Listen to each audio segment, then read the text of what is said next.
What does your favorite Epic the Musical song say about you according to a psychology graduate student? Part 20! When I very first started this series, this was one of the songs that was the most heavily requested.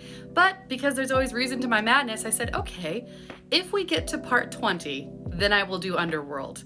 You guys have been with me, we've stuck it out together, and now I get to emotionally devastate you to one of the best songs, I believe, in the entire Epic soundtrack. So, get your juice box to rehydrate from the tears, get your tissues, now is the time. If Underworld is your favorite song, it says some pretty distinct things about you.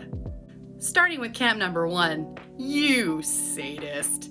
Now, there is room for the masochists in this song. They are there. Those are the people that enjoy receiving pain, like you when you know that this song's gonna hurt you, specifically one or two parts of it that we're gonna get into. You know what they are. You know it's gonna hurt your feelings, but you just keep on bringing the pain because there is a part of you that only feels alive when you are hurting. But we're gonna focus on the sadists of the group because I feel like there's more of them in this camp. And the reason why I call you a sadist is because you're the kind of person where if something hurts your feelings, you now have to show everybody else, whether that is an animatic, whether that is like a smell. If the milk is going bad, you sniff it, go, ugh, this smells so bad, smell it. You have to share that pain with the people around you. So you are exactly the kind of person where your favorite thing is to introduce someone to Epic, but while they're listening and while the song comes up, you won't say anything at all. You'll be doing that light Yagami audio. It's like, no, I can't let it out yet because you know what's coming. And right now you're smiling just thinking about it. I see you. I feel you through the screen. When somebody gets to this song, you're watching them like this. You live for that moment of realization when they hear Polities and you're just like, oh yeah, that's so sad, that hurts. You have no idea what's coming. You know what this part of the song is? This part of the song for Epic is what I do to all of you when that emotional uppercut comes out of nowhere and it just, boom, knocks someone out.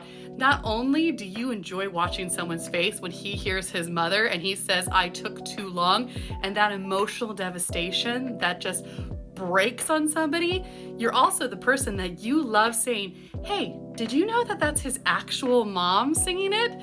To just watch even more devastation come across them, and you love it. You eat it up, you devour that pain, you devour that emotion because you're a dramatic bitch, and you know what? I can respect that, and I might be in your camp because oh man, do I love watching when people feel what I felt and it's like you're reliving it again, you're kind of chasing that high. I get you, I understand. Camp number 2. Speaking of drama, how is your tendency to maladaptive daydream? How is your ability to escape into a world, whether that's from video games, YouTube, TikTok, these videos, your ability to step out of the world that you don't enjoy into one that you can control the rules of because there's a comfort in knowing what's coming? How is that working for you?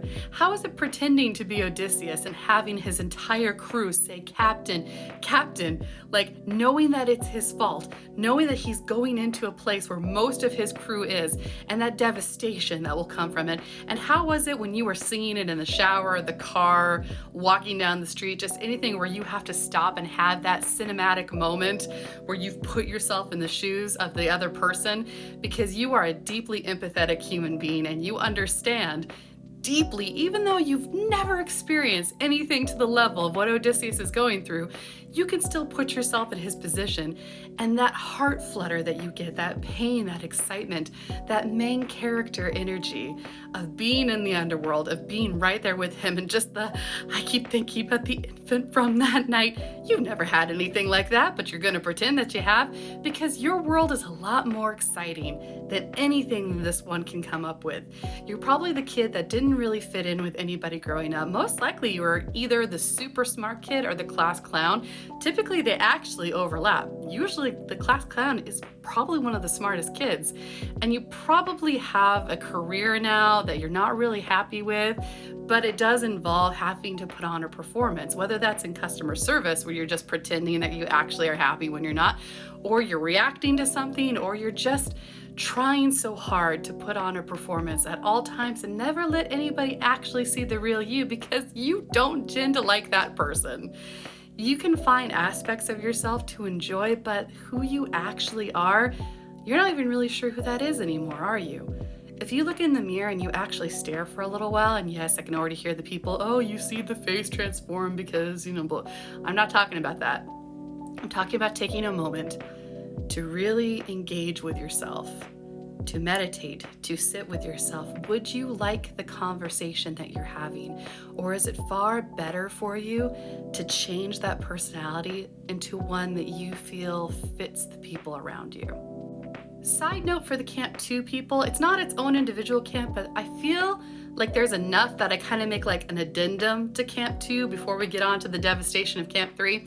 Camp 2, you really love horror movies, but you're going to be one of the two people who either watch it to relax because you love Criminal Minds and you love things of that nature, or you're the person who watches it through your fingers. Like, you want to be involved, you really love horror, but you don't like how it makes you feel, especially when it's like late at night and you can't fall asleep. Or you're the person that just lives for that sensation.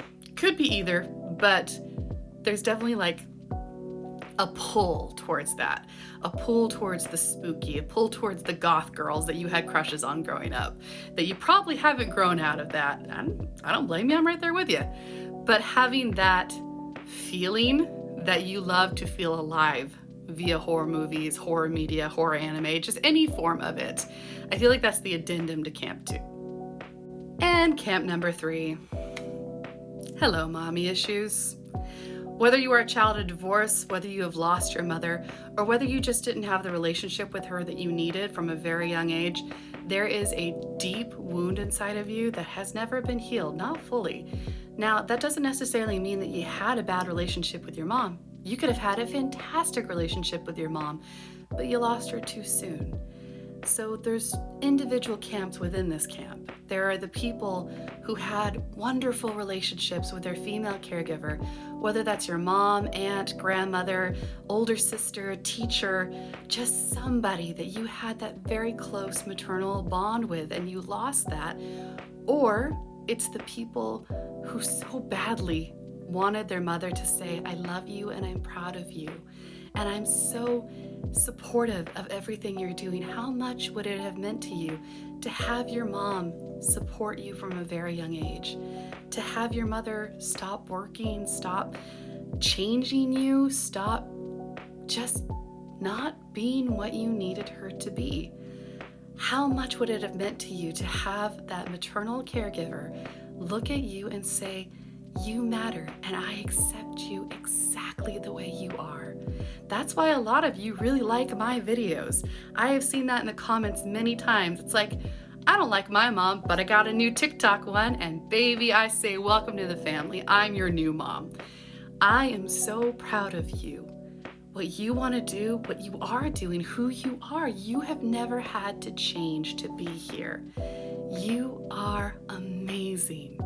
You are perfect exactly the way you are, and the sense of longing that is in this song echoes within you with every single breath, whether that is missing your mom or missing the idea of what you needed her to be.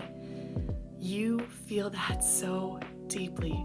You want someone to say, I'm waiting for you to be so important, to matter so deeply, that someone would pass away waiting for you. It's a dramatic end because this is a Greek tragedy, but the feeling of being so valuable, so special, that she is just waiting for eternity for him, and how much you would want your mom just to say that she accepts you, let alone anything else.